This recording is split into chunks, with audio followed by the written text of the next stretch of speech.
what do white people tell you about if you want to hide something from a nigga? You put it where? In a book. And not because a nigga won't just pick the book up and read it. Sometimes a nigga pick the book up and read every page and don't understand it. You tell 3 people to watch a movie and 3 different people to watch a movie, and you gonna get 3 different opinions on that movie and what happened. You know what I'm saying? That's how it goes. You got to give a person play by play. Now, if you sit down there with the person as he read it, and then you place him in your position, and you giving him your insight on what you mean right here, or what you was doing at this time, and you know what I'm saying, and how you felt, that'll help. But that's what you have to do with a nigga. There's people that read my book, and then, you know, the book that the girl wrote on me, and didn't grasp it. Like I tried to tell him, I say, look, the book is letting you know that my brother and J-Rock and them basically felt that my flamboyancy was going to be the downfall. But once you read the book, you find out that it was the dumb mistakes that they were making on the phone and having dudes on the run, watching your drug house and all, your spot where you work at. J-Rock being a boss, if you got a right-hand man, you send him over to the spot and check, make sure the work there, the money there, everything's straight. You don't go there yourself. But when you a greedy boss and you don't trust your help, then you get what he got. Busted, red-handed, 200-something bricks, you know what I'm saying, $1.8 million and some weed in the house. He shouldn't have never been at that house. He didn't have to go check on that. But he did, and that cost him 40 years to flee for that. 1. Chaos. They have a lot of money. They have a lot of drugs. You don't know what you're getting yourself into. Mystery 911 caller. Demetrius Big Meech Flannery didn't just walk in the club. He arrived. He usually arrived under the watch of bodyguards. Every now and then he arrived with 100 or so hangers-on. And on those nights, when egos were bruised or the wrong woman got involved, he arrived with trouble. It was hard to compete with a presence so huge, not to mention one that could drop $50,000 on a single bar tab. And so sometimes his arrival was cause for others in the club to bolt. The first sign he was coming, the cars. They coasted to the curb like supermodels down a runway, Bentleys and H2s, Lambos and Porsches, and when the crowd swelled to full ranks, tour buses.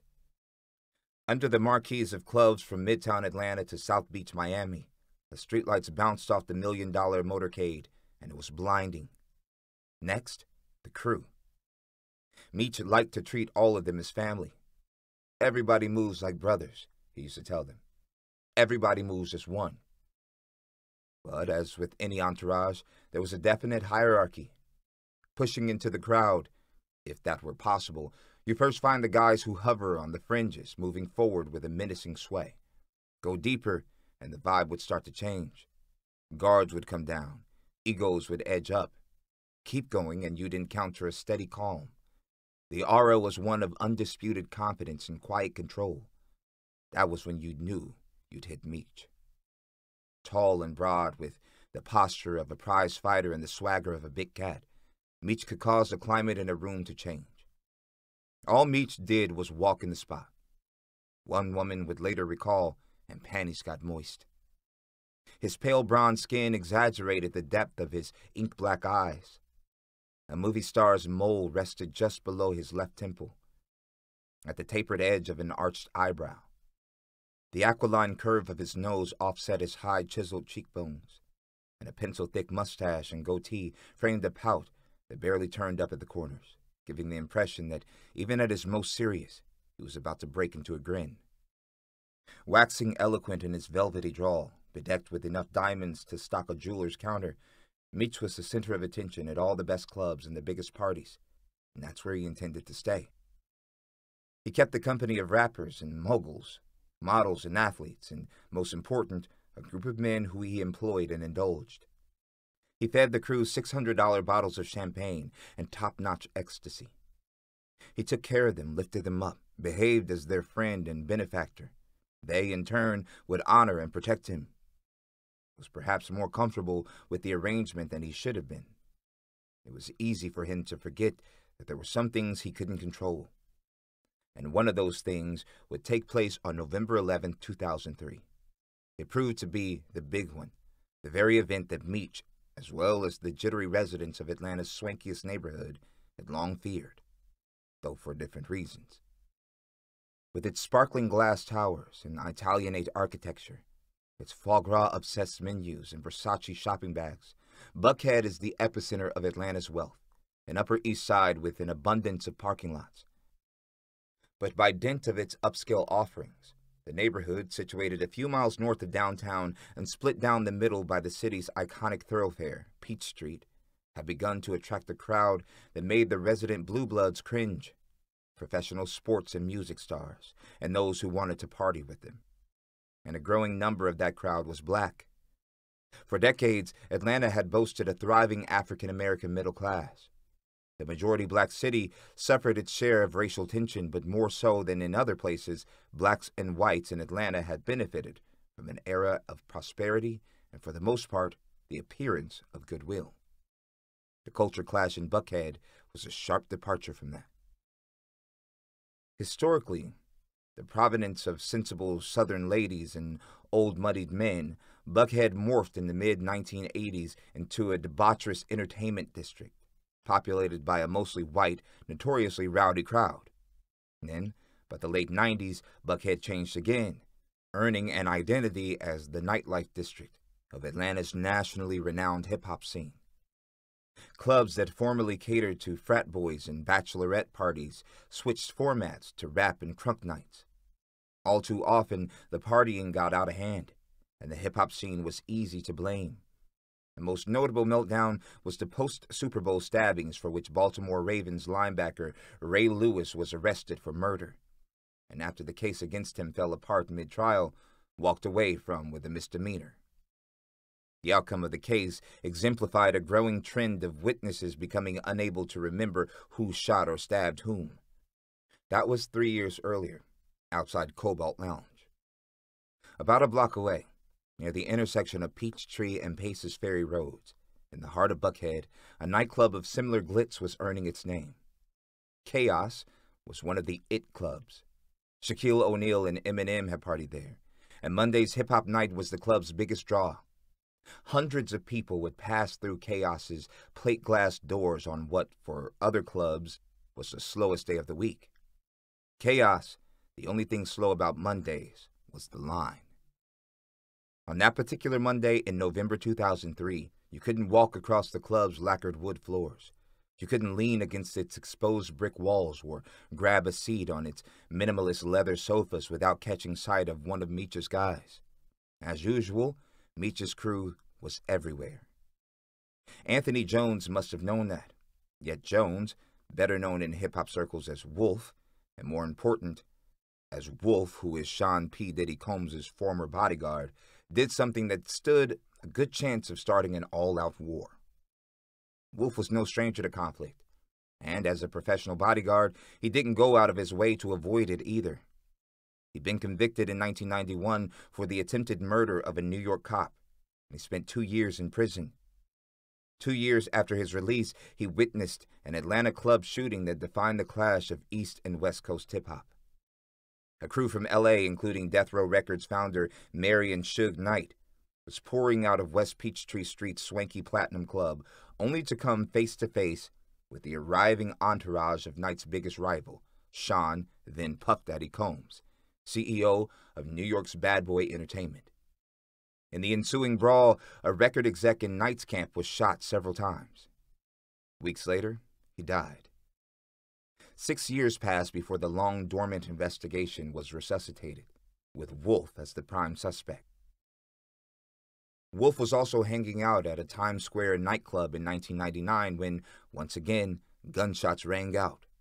This time, the fight started when a clubgoer threw a fistful of bills in Combs' face. After fleeing the scene with Combs' then-girlfriend Jennifer Lopez, and his rapper protege Jamal Shine Barrow, Wolf was arrested on a weapons charge, which he later beat. Shine didn't fare so well. He was convicted of assault and reckless endangerment, and was sentenced to 10 years in prison. Soon thereafter, Wolf relinquished his post as Combs' most coveted muscle, and he came to Atlanta to start over. He wanted to make a name for himself as a hip-hop promoter. He became well known in the local club scene as a big spender and, on occasion, a big pain in the ass. Wolf, with a build reminiscent of a brick wall and a villain-styled widow's peak, was a tough guy. He was a tough guy who would talk himself out of a bad situation when he could, but when all else failed, he wasn't exactly quick to back down. The problem was, Big Meech wasn't the type of guy anyone should stand up to for long. Among Meech's distinguishing characteristics was his insistence that every guy in his crew be given his own bottle of Cristal or Perrier-Jouet at the club, even when the numbers grew to 50 or more. It was one of the obvious ways Meech built allegiances, but it wasn't the only way. People were drawn to him not against their will exactly, but because his aura of wealth, power, and generosity was impossible to resist. And once inside his circle, his followers rarely left. Sure, there were VIP rooms and beautiful girls and all kinds of money to be spent on whatever luxury you could possibly imagine. But more important, there was Big Meech in the middle of it. His hand resting on your shoulder like the father you never had. The one who let you drive the car your real father could never afford. The one who took you everywhere with him, wherever the business was. This management style served Meech well. His crew's loyalty was like armor. It very nearly made him invincible. And November 11, 2003 was no exception. In Meech's eyes, he and Wolf were friends. A local celebrity photographer had snapped a picture of the two men just a couple months earlier, each with an arm draped around the other's neck, wearing glazed-over but friendly smirks. In those early morning hours at Club Chaos, however, any semblance of camaraderie between them vanished. It started when Wolf got rough with his ex-girlfriend. She wasn't just any ex-girlfriend. She was an ex-girlfriend hanging out with Meech's crew. Wolf made it clear he didn't want her keeping that particular company, and he knew enough about the crew to know his objections, once they turned violent, wouldn't be tolerated. Still, Wolf wouldn't let up. Enraged by his ex's refusal to bow to his demand, and with a rapt audience looking on, Wolf grabbed her by the neck. Meech didn't miss a beat. He stepped in and told Wolf to back off. And for a while, he did. Wolf actually retreated. But Meech had a feeling that Wolf was still angry, and he thought it had less to do with the girl than with the theory he'd hatched, that Wolf was jealous of what Meech describes as a close friendship with Combs. Both Meech and his brother claimed to be tight with the New York music magnate, and it seemed to Meech that Wolf didn't want him on that turf either. An hour later, Wolf stepped back into the picture. He went straight for his ex. He started roughing her up again. That time, Meech didn't even have a chance to react. Club security swooped in, and Wolf was tossed out. It was seen that with Wolf's exit, the night's trouble would have come to a close. Meech and his boys went back to doing what they were known for doing, ingesting an obscene amount of champagne and spending an even more obscene amount of cash. It was only 1:30 a.m. after all, and the bar wouldn't close for another 2.5 hours. Wolf, banished from the cozy confines of the club, stepped into the cool November night and headed toward the parking lot behind the building. He hooked up with his friend, Lamont Riz Gertie, whom he'd known since they were kids growing up in the Bronx. He found a comfortable place to lean, up against Meech's Cadillac, and he began to wait. For the past 2 years, since the spring of 2001, agents of the U.S. Drug Enforcement Administration have been keeping watch on a big white house tucked away in a quiet suburb 20 miles outside of Atlanta. Beyond the tall iron gate that kept onlookers at bay, and a front door that admitted select guests into the modern marble-floored 4,800 square foot expanse, agents believed they'd find something they were desperately chasing: evidence to boost their ongoing investigation into Demetrius Big Meech Flannery. The problem, however, was getting inside. The DEA first identified Meech as a suspected drug trafficker in the early 90s, but back then, he was only a peripheral figure. He didn't register as a major player until 1997. That's when Special Agent Jack Harvey, out of the DEA's Atlanta office, picked up on him. Harvey had been with the DEA since 1984, and he was a good fit for any long, tedious drug detail. With his pale, freckled skin and gentle demeanor, he was unassuming as far as DEA agents go, but underneath his placid exterior, Harvey was an intense and passionate investigator. He had the smarts and the patience to build a case that can take down a kingpin. And after he picked up on Meech in the late 90s, he began to follow him like a shadow. At the same time that Harvey was tailing Meech in Atlanta, the DEA office in Detroit was developing leads on both Meech and his younger brother Terry Southwest T. Flannery. The Flannery brothers had grown up in Southwest Detroit, in the downtrodden suburbs of Ecorse and River Rouge, and Michigan investigators had linked the brothers to several Detroit drug traffickers. Many of them belonged to a gang called the Puritan Avenue Boys, or PA Boys for short. The PA Boys were a ruthless, old-school cocaine crew, headquartered along Puritan Avenue in the northwest sector of the Motor City. And with the help of a wiretap investigation and confidential informants, the DEA was closing in on several of its top members. Through that investigation, the agents were beginning to realize that the Flannery brothers, though not members of the PA Boys themselves, had a drug organization of their own, and that organization would warrant some serious attention. Harvey kept in regular touch with the agents in Detroit. He also began to track several Detroit-born gangsters who, like Meech, had relocated to Atlanta. He built relationships with more than half a dozen confidential informants who slipped him bits and pieces of Meech's history, or at least his myth, in both Atlanta and Detroit. And with each of those tips, the picture of Meech grew more formidable. One story Harvey heard involved the unfortunate fate of a Detroit drug dealer named Dennis Kingsley Walker. In 1994, Walker had been arrested by the DEA in Atlanta on cocaine conspiracy charges. After pleading guilty, he cut a deal with the feds in exchange for providing information on one of his co-defendants, Tony Valentine. As a result, Walker served only 3 years of his 5-year prison sentence. He was released from a federal halfway house on October 30th, 1997. And one of his first stops was the bar at the downtown Atlanta Westin, the second tallest hotel in the Western Hemisphere. After chatting up several women and downing a few drinks, Walker left the shimmering glass tower. He drove his Nissan Maxima north on Interstate 85, pulling off near Buckhead. On the exit ramp, a car slowed alongside his. One of the car's windows rolled down. Somebody took aim with a .40 caliber Glock. In a flash, Walker's Nissan was sprayed with bullets. He was killed instantly. The following January, confidential informants were helping the DEA gather information on who might have murdered Walker. Agents taped a wire to the chest of one such informant who managed to capture a key conversation. An acquaintance claimed that a man called Meech gunned down Walker because Walker had assisted the feds in their case against Valentine. Meech immediately became the prime suspect in the murder. But the DEA's trail went cold. Despite an intensive investigation, authorities couldn't come up with enough evidence to make an arrest. A year later, another confidential informant sat down with the DEA. The first thing he did was pick a picture of Meech out of a lineup. He then shared several things he claimed to know about the man in the photo. The man used fake names, and he'd probably never get a driver's license with his real one. He often walked around with large wads of cash but didn't have a job. He was known to carry a handgun sometimes, too. He was aware that the DEA was following him, and he wasn't happy about it.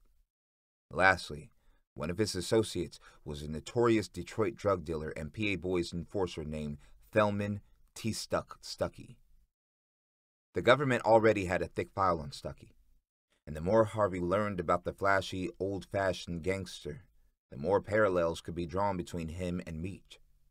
For years, Stuckey had split his time between Atlanta and Detroit.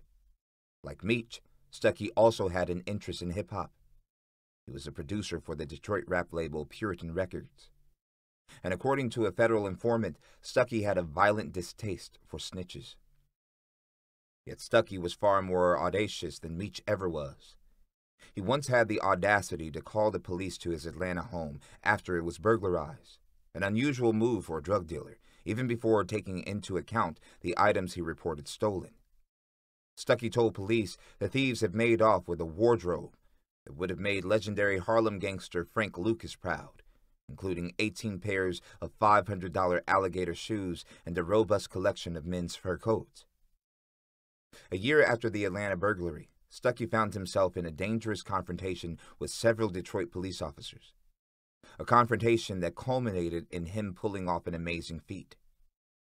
The officers claimed that Stuckey fired at them with an AK-47 assault rifle and that he was wounded by return fire. Stuckey was indicted for attempted murder, but he beat the rap. He then turned around and sued the police department for inflicting his injuries. He walked away with a $150,000 settlement. But perhaps the most outlandish of all Stuckey's escapades stemmed from his relationship with Ricardo Slick Darbins, a dirty Detroit cop turned drug dealer. Darbins was fired from the police force after he was caught on a wiretap discussing a cocaine purchase. Stuckey, who was one of Darbins' drug associates, began pressuring the former cop to kill one of the informants in the case. So Stuckey and Darbins drove to a record store where the informant was hanging out. Stuckey hung back in the pickup truck as Darbins went inside and cornered the informant. He fired at him, but missed. 3 days later, Stuckey, who was angry about Darbins' bad aim, decided Slick was too sloppy to do business with. Stuckey drove Darbins over to a fellow drug dealer's house. Once Darbins and the dealer got comfortable watching TV, Stuckey stormed into the room and shot Darbins 4 times with his .40 caliber Glock. For good measure, Stuckey stood over the body and squeezed off 4 more rounds. He then leaned over the fresh corpse, kissed it on the cheek, and said, "I love you, and I'm going to take care of your family, but you talk too much." To help dispose of the body, Stuckey had called a cleanup man, who arrived with rope, gloves, and a roll of plastic. The men wrapped the body in blankets and plastic, tied it with the rope, and dropped it in the trunk of Stuckey's '91 Caprice Classic. They drove to an alley where Darbins was unceremoniously dumped. It took 6 years for authorities to catch up with Stuckey. The DEA got a tip that he was shacking up with a friend in Atlanta, and a team of agents went to the apartment to take him down. It was Special Agent Harvey who finally managed to arrest him. Amid Stuckey's possessions, Harvey found a piece of paper scrawled with some rap lyrics that a prosecutor later would describe as highly autobiographical. "I expose those who knows, fill they bodies with holes, wrap 'em up in a blanket, dump they bodies on the road." The drug dealer who lived in the house where Slick Darbins was killed later turned on Stuckey and testified against him in court. Stuckey was sentenced to life in federal prison for the murder. With that, his association with Meech ended. But Thelman Stuckey wouldn't be the last of the Puritan Avenue boys linked to the Flannery brothers, and the association would come in handy when investigators began building their case against Meech's crew. From the time Harvey got the tip that Meech was an associate of Stuckey's, 2 more years passed before he got his next major break. In the summer of 2001, an informant told the DEA that a man named Meech was living in a huge white house off Evans Mill Road in Lithonia, about 20 miles southeast of Atlanta. A few days later, on August 5, 2001, Harvey went to check out the house. The sleek, minimalist mansion sat at the corner of Evans Mill Road and Bel Air Lake Drive, the first in a row of massive homes behind an iron gate that read Bel Air Estates. Over the next few months, Harvey made a habit of driving by the house. Usually, there were high-end sports cars and SUVs parked in the driveway. But toward the end of 2001, it appeared the occupants had up and left. A year and a half later, the DEA connected with one of its informants, the one who had heard it was Meech who had gunned down Dennis Kingsley Walker. Meech was back in Atlanta, the informant said. In fact, Meech would be throwing himself a birthday party that Sunday at the White House, the nickname the Flannery brothers had assigned the Lithonia mansion. Meech was planning the event as an after-party for a more formal affair at Sean P. Diddy Combs' Buckhead restaurant, Justin's. The grandiose invitations to the Justin's party were printed on the cases of promo CDs, the front of which read, "Meech's Harem, a birthday celebration of mass proportions." The inside liner promised a party fit for a king, and the back of the case teased, "You're invited to indulge in the mysterious, a birthday celebration for a unique man." At 1:30 a.m. on June 23, 2003, Agent Harvey drove over to the White House to check out the event. Cars lined both sides of Evans Mill Road. Guests couldn't park too close to the house because the gate at Bel Air Lake Drive was locked. Partygoers came and went through a small door next to the gate. Surveying the scene from the road, Harvey noticed that groups of people were milling around outside, and the grounds, which included a pool and hot tub, were more lit up than they'd been during the past drive-bys. The following afternoon, a confidential informant who'd been at the party gave Harvey a detailed account of the goings-on inside. Meech had surrounded himself with a group of men who were dressed as he was, in knee-length T-shirts printed with the letters BMF. The letters also were tattooed on Meech's left biceps. He wore his hair in braids, huge diamonds in his ears, a large gold ring on his pinky finger, and a heavy platinum necklace. His ensemble was complete with a hefty blunt, from which he took deep, intoxicating drags. The guest also told the DEA that in the master bedroom there was a gun, possibly a .45, lying in plain view. Investigators jumped at the possibility that there could be drugs and weapons inside the White House. After running a title search on the property, investigators learned the home belonged, at least on paper, to a woman named Tanessa Welch. And DEA files showed that Tanessa was the longtime girlfriend of Meech's younger brother, Terry Flannery. Terry's name, incidentally, had shown up in 22 DEA case files dating back to 1990. And, like Meech, he was believed to be a major cocaine trafficker with ties to Atlanta, L.A., Detroit, and St. Louis. Records also showed that Tanessa lived not in Atlanta, but in L.A., most likely with Terry. It was a fair assumption, then, that Meech resided at the White House, and investigators hoped to make that connection in their application for a search warrant. The application was filed on June 25, 2003, 2 days after the birthday party, and it was filled with the information supplied by the informants. Meech's alleged role in the 1997 highway shooting of Walker, his reputed association with the Detroit gangster Thelman Stuckey, even his blinged-out attire at the birthday party 2 nights before. To top it all off, there was the informant's description of the blunt and the gun. But the judge didn't bite, nor did he give a reason for refusing the search. The warrant was simply denied, and for a while, the deflated investigators gave up on it. Then, 6 months later, there arose a more pressing reason to get inside the White House. Sometime after 4 a.m. on November 11, 2003, club owner Brian Alt was running the night's totals. Mondays at Chaos were good money. Customers were known to spend big on hip-hop night, but those nights also carried a cost.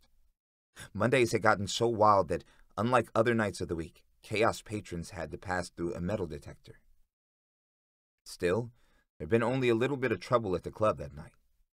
3 hours earlier, Alt's security team had given him a heads-up that Wolf, a club regular, had gotten aggressive with a woman. Alt was surprised. Earlier that night, Wolf had been bragging to him about his kid and acting the perfect gentleman. Contrary to his violent reputation, Wolf came across to Alt as soft-spoken and articulate. So he took it upon himself to settle the commotion Wolf had caused. He told Wolf it would be better if he left, and Wolf left without a fight. 3 hours later, the night appeared to be winding down without a hitch, until one of Alt's employees came running in shortly after last call, saying something bad had gone down outside. Alt raced out of the club, toward the back parking lot. As he rounded the corner near the club's rear stairway, he passed Wolf's ex-girlfriend, who was running away from the parking lot with tears streaming down her face. Alt feared the worst, and when he got to the parking lot, he found it. One of his bartenders, a security guard, and 2 off-duty medics were trying to keep the 2 men on the ground alive. For one of the 2, it was too late. Wolf's friend Riz, who had come to Wolf's aid, was dead. A gun lay at his side. Wolf, however, was still alert. He'd been shot in the chest but was holding on. While waiting for the ambulance, Alt stuck by his side, imploring Wolf to stay awake, to stay with him, because sleep might mean there was no waking up. As Wolf lay bleeding on the asphalt, a car was speeding up GA 400, carrying 2 other men wounded in the gun battle. They were on their way to North Fulton Regional Hospital. One of them would later claim that after the first shots rang out, he turned and ran and didn't see a thing, a version of events that would be supported in part by the fact that he'd been shot in the ass. On the other side of Atlanta, at Grady Memorial Hospital downtown, Wolf was rushed into the emergency room. Grady's trauma team is one of the country's most adept when it comes to such wrenching injuries as car accidents and shootings, of which Atlanta has no shortage. For Wolf, however, there was little the surgeons could do. Even a wall of bricks can't stand up to several high-caliber bullets. Wolf had walked away from other conflicts, but not this one. Within minutes, he was dead too. By the time Atlanta homicide detective Mark Cooper pulled into the club's parking lot, the crime scene had been roped off. His fellow officers were trying to corral as many witnesses as they could, and those patrons unfortunate enough not to have fled were trapped at the scene. No one was allowed to leave. The problem was that none of the people in the crowd claimed to know anything about the gun battle, despite the fact that close to 40 rounds had been fired from several weapons. Detective Cooper's lumbering frame, closely shaven head, and matter-of-fact southern monotone can get him wrongly mistaken for a good old boy. But the detective is a far cry from the stereotypical Deep South lawman. Within minutes, he realized this was no run-of-the-mill club shooting. The strange silence among so many witnesses in such a public place was something he hadn't encountered before. In the next 2 years, however, after visiting 2 more crime scenes with ties to this one, Cooper would become more familiar with the phenomenon. While the swarm of Atlanta cops combed through Chaos's parking lot to cobble together what bits of evidence they could, a shell casing, a bullet fragment, a few drops of blood, investigator J.K. Brown fielded the night's first significant clue. It was a phone call. The woman on the line had been transferred to Brown's cell phone after first dialing 911. She said she was calling because she knew who one of the shooters was. She claimed to have seen him reach into the waistband of his pants and pull a pistol. By her estimation, he fired at least 7 times. She said that as she ran, she heard more shots. "They have a lot of money," the woman told Brown. "They have a lot of drugs. You don't know what you're getting yourself into." The shooter, she claimed, went by Meech. A second significant clue came a few hours later, when police learned that 2 men had shown up with gunshot wounds at North Fulton Regional Hospital. One of them had been shot in the foot, the other in the buttock. Atlanta officers picked up both men from the emergency room that morning. They were transported to the police headquarters at City Hall East. Seated in separate interrogation rooms, they were asked about their possible involvement in the Chaos killings. After interviewing the man with the foot injury, a lumbering, pale-eyed, and heavily tattooed 27-year-old named Amin Bull Height, police decided not to charge him. Instead, they arrested his friend, who said little during their interview and maintained a steady cool for the murders of Anthony Wolf Jones and Lamont Riz Gertie. Big Meech was in big trouble. The only thing Meech did say about the Chaos incident was that he had nothing to do with the murders, that he turned and ran. They saw nothing. Investigators, hoping to learn more about their suspect, then asked a simple question: "Where do you live?" "All over," he told them. He had girlfriends he stayed with, he said. Nothing permanent. Yet the DEA had a pretty compelling argument that Meech lived in a big white house off Evans Mill Road. And it seemed that he didn't want them to find whatever was inside. In light of the Chaos shootings, investigators now had a more specific goal in their application for a search warrant: find the murder weapon used to kill 2 men in a Buckhead parking lot. The first time around, when investigators initially filed their application, the judge didn't feel there was enough to go forward. Now things were different. With a few new paragraphs about the double homicide to flesh out the application, the judge signed off.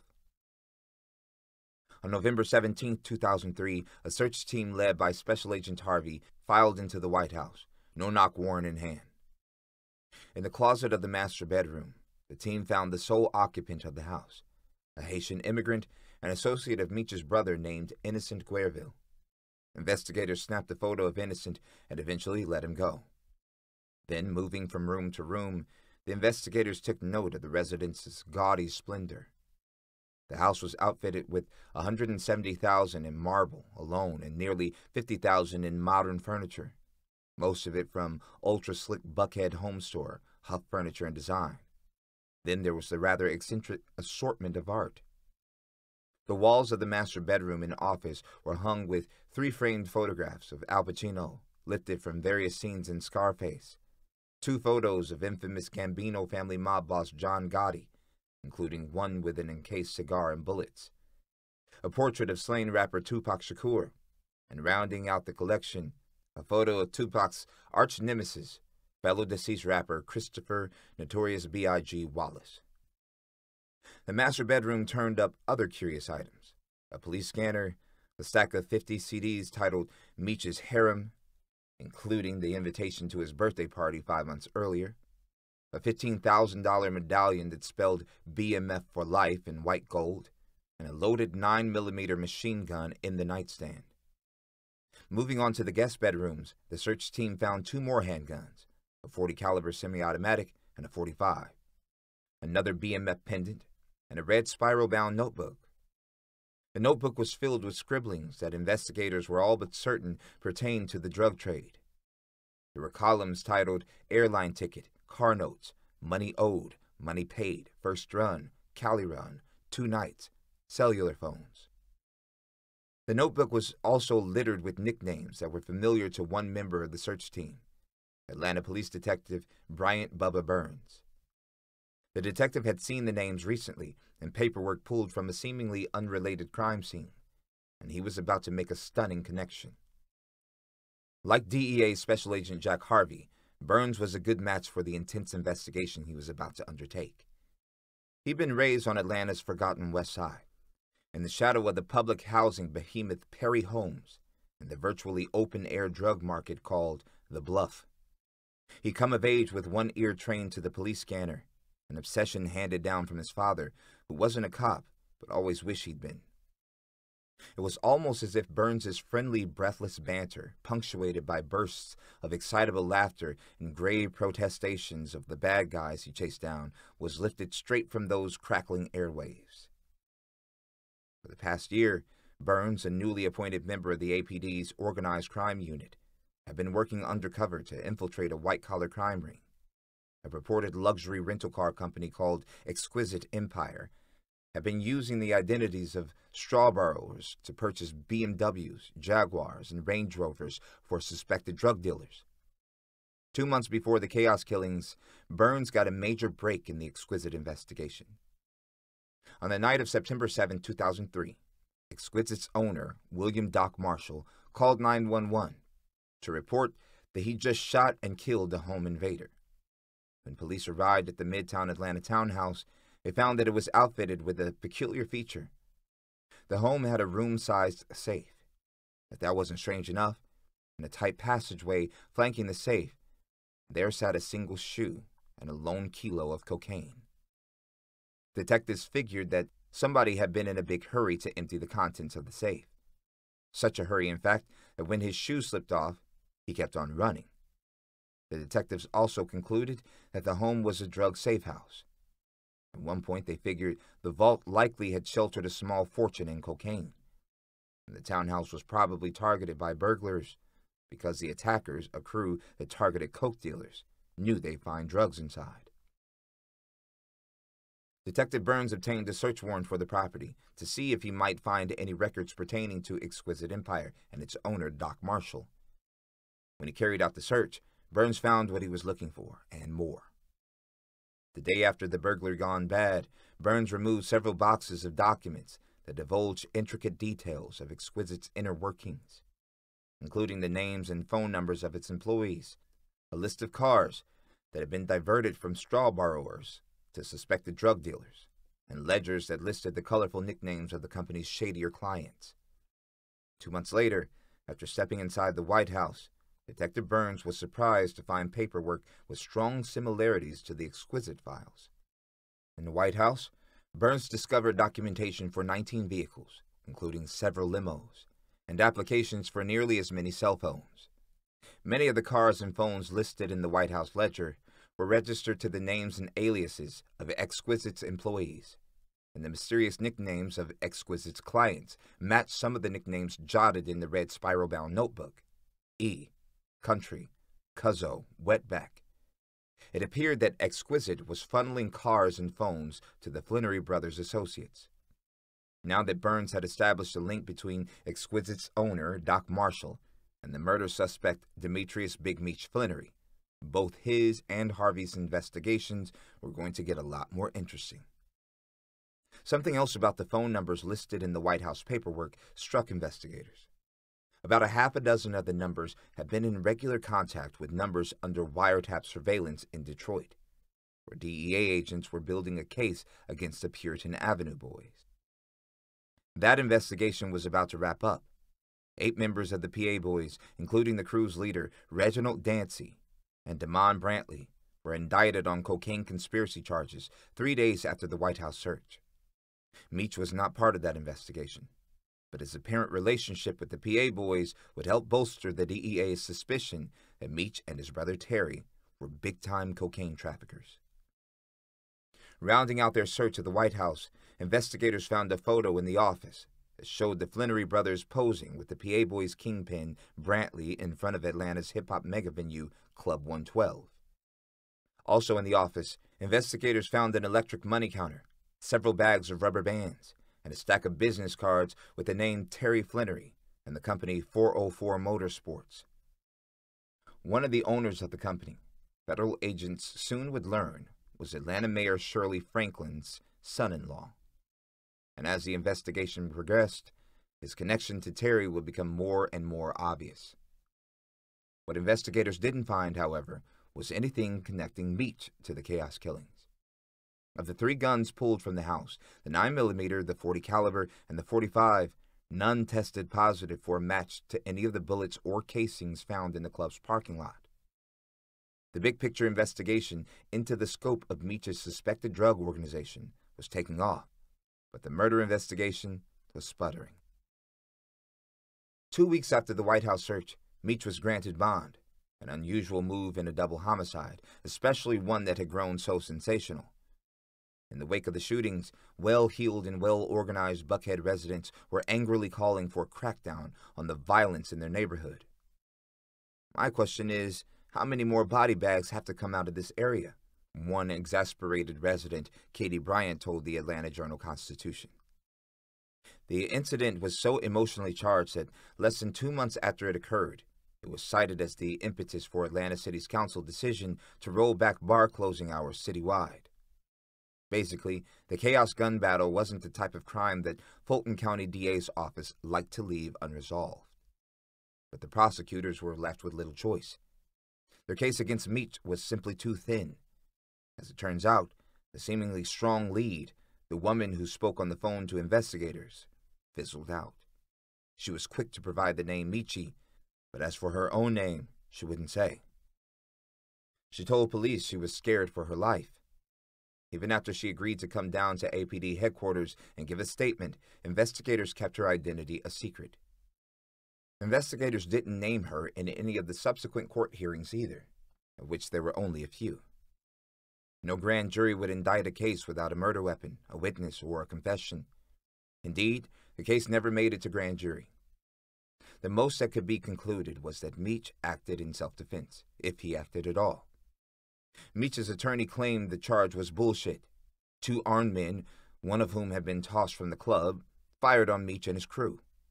Meech said he turned and ran, a fact substantiated by his own bullet wound to the derriere. The injury was sufficient foundation for the defense, his attorney would raise, and Meech, far from an aggressor, was in fact a victim. To Big Meech and his crew, to residents of Buckhead, and to other concerned Atlantans, The chaos investigation appeared to be a battle the police had lost. But while the murder case against Meech had fallen apart, the APD and the DEA were able to take what they learned from the White House search and combine it with other information they'd already unearthed. Judging from the breadth of the evidence, investigators were able to see that they were onto something. It was something big. It was something organized. It was something called, formidably enough, the Black Mafia family.